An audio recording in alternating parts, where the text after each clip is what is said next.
मेतके गावची भंडारा यात्रा हजारो भक्तांची करती बाळूमामाच्या नावानं चांगभलचा जयघोष आणि त्या पवित्र वातावरणात घडलेली एक अशी घटना जी आजही लोक विसरू शकले नाहीत. मंडळी, ही कथा आहे देवाच्या प्रसादात झालेल्या चोरटेपणाची आणि बाळूमामांनी दिलेल्या कठोर शिक्षेची. त्या गावात, मेतके गावात मोठी यात्रा भरली होती. गावभर उत्साहाचं वातावरण होतं. दूरदूरवरून भक्त मंडळी बैलगाड्या, पायी चालत, काही जण डोक्यावर भाकरीची टोपली घेऊन तर काही हातात नारळ फुलं घेऊन यात्रेला आले होते. मंदिराजवळ मोठा मंडप उभारला होता. भजन कीर्तन सुरू होतं. ढोल ताशांचा आवाज पूर्ण गावात घुमत होता. यात्रेतील सर्वात मोठं आकर्षण म्हणजे बाळूमामाच्या नावाने होणारा भंडारा.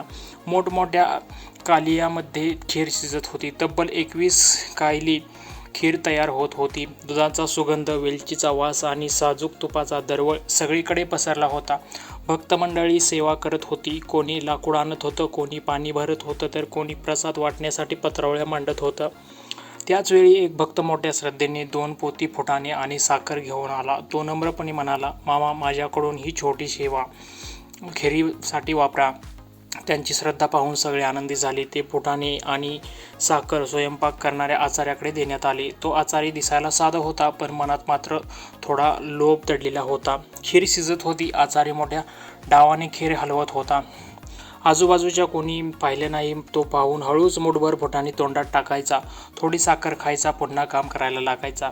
पहिल्यांदा त्याला वाटलं, अरे एवढंसं खाल्लं तर काय होतंय. थोड्या वेळाने पुन्हा त्याने लगेच तसेच केले. देवाच्या नैवेद्यासाठी आणलेली वस्तू आणि तीही चोरीने खाणं. पण मंडळी, देवाच्या दारात काहीच लपू राहत नाही.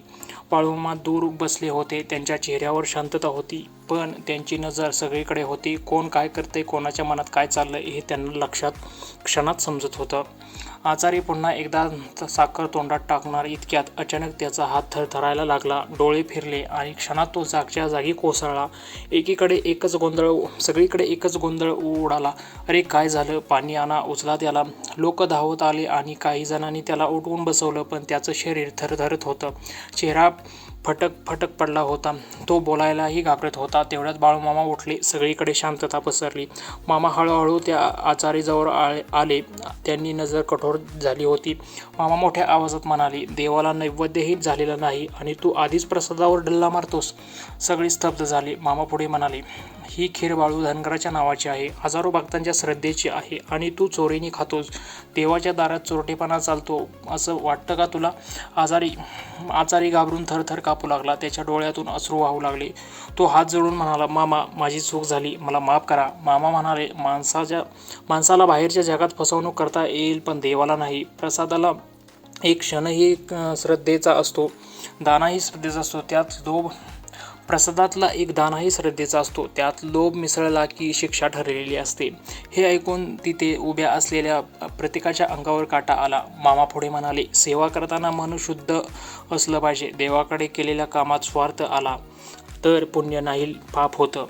त्या आचारीला स्वतःची चूक समजली होती. तो मामाच्या पायावर पडून रडू लागला. मामा शांत झाले. त्यांनी त्याच्या डोळ्यावर हात ठेवला आणि म्हणाले, जा, पुन्हा अशी चूक करू नकोस. देव सर्व पाहत असतो. इतकं म्हणताच त्या माणसाची तब्येत हळूहळू सुधारू लागली. काही वेळात तो व्यवस्थित उभा राहिला, पण त्या दिवसानंतर त्याने आयुष्यात कधीही देवाच्या कामात चोरटेपणा केला नाही. मंडळी, ही फक्त कथा नाही, तर एक संदेश आहे. देवाच्या दारात श्रद्धा चालते, पण कपट चालत नाही. प्रसाद हा अन्न नसतो, तर तो आशीर्वाद असतो आणि त्या आशीर्वादात जर लोभ मिसळला तर शिक्षा अटळ असते. बाळूमामा प्रत्येक भक्तांना स्वभाव ओळखत होते. कोण खऱ्या श्रद्धेने येतो, कोण खोट्या श्रद्धेने येतो, कोण मनात स्वार्थ ठेवतो, हे त्यांना लगेच समजत असे. म्हणूनच आजही लाखो भक्त विश्वासाने म्हणतात, मामा सर्व काही जाणतात.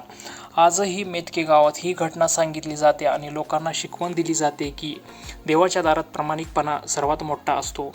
तर मंडळी, तुम्हाला ही सत्य घटना आवडली असेल तर व्हिडिओला लाईक करा, शेअर करा आणि अशाच बाळूमामांच्या चमत्कारिक कथांसाठी आपल्या चॅनलला सबस्क्राईब करायला विसरू नका आणि कमेंटमध्ये नक्की लिहा, बोला बोला बाळूमामाच्या नावानं चांगलं.